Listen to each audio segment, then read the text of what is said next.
Proverbs chapter 8 is typically where they would go next. So Okay. from there, they go to Proverbs chapter 8, and they'll read about verse 22.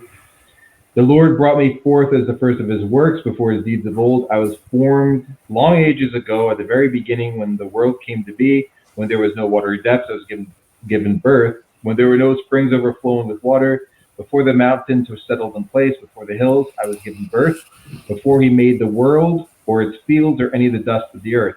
And they say Proverbs is a book written by King Solomon. We see that in like the first chapter. So this is King Solomon speaking. So that means King Solomon was there before water. The human body is 70% water, before the dust of the earth. Well, dust represents the flesh. So he existed before the flesh, before the earth. So how could he have physically lived? No. But if his flesh didn't exist, what existed? His soul. His soul existed before the earth. So that's their claim, that this is King Solomon. So that's how they will get into the next point. And I feel like this one's really easy to dismantle. And we talked a little bit about this recently, Anthony. Yeah.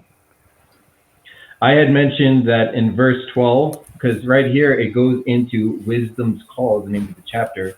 Verse 12 says, as wisdom is speaking, I, wisdom.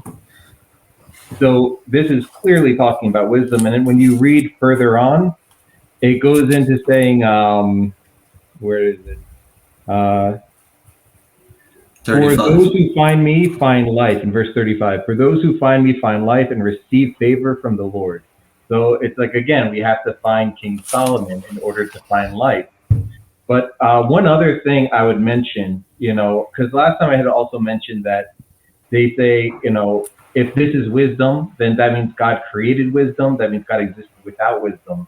But then I countered it with, well, God created light, but God is light. So when it's speaking poetically, it doesn't always have to be taken in a literal sense. But in Isaiah chapter 44, I compare this verse to going to the book of Isaiah chapter 44. I'm going to try to pull some of these up on the screen. So let's see if this works. What verse is it? Verse 24. So Isaiah 44, verse 24. It says, this is what the Lord says, your Redeemer who formed you in the womb. I am the Lord, the maker of all things, who stretched out the heavens, who spread out the earth. With who? With King Solomon? No. He did it by himself. So we can see that one, the Redeemer formed us where? In the womb. And then also they claim that in this Proverbs chapter 8, when the earth is being created, Solomon was there right by the side of God. But here God is saying that he did it by himself. Solomon wasn't by his side. So there's a contradiction between the prophet Isaiah and their claim of what Proverbs chapter 8 is speaking about. Yep. Yeah, I mean, the big thing about this is that, as you said, this is symbolic language. It's wisdom being personified. And, if you just start out in Proverbs 8, it does not wisdom call, does not understanding raise her voice on the heights beside the way at the crossroads. She takes her stand. And then, all throughout, Proverbs, when you're seeing wisdom speaking, it's clear that Solomon wasn't intending wisdom to be, himself. He wasn't thinking that he himself was the wisdom that was speaking, but he was personifying wisdom and using, feminine pronouns to refer to wisdom. And so, that would be, I think, a big, just obvious problem right there that I don't understand what they would do with that. Why would Solomon be calling himself, referring to himself as a she, as a her? Is that something that you guys would talk about as members? Would you even think about that? Would you even would you even read those verses that come beforehand that identify wisdom as female? They will then pick and choose how they want to apply it. Sometimes because it says she's the tree of life for those who find her. Verses like that where they'll say, oh, now it's speaking about Heavenly Mother. But it's the same wisdom that was belonging to King Solomon just moments ago. So it's, they'll choose what they want it to mean. It doesn't have rhyme or reason. They love to do that. So, Edgar, do you have any thoughts on the Proverbs passages?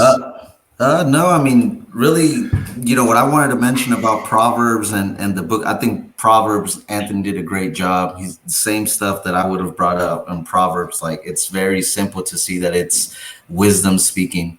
But I believe that it's important to make members understand that, really what they base the pre-existence on is these two verses, Proverbs and the book of Job.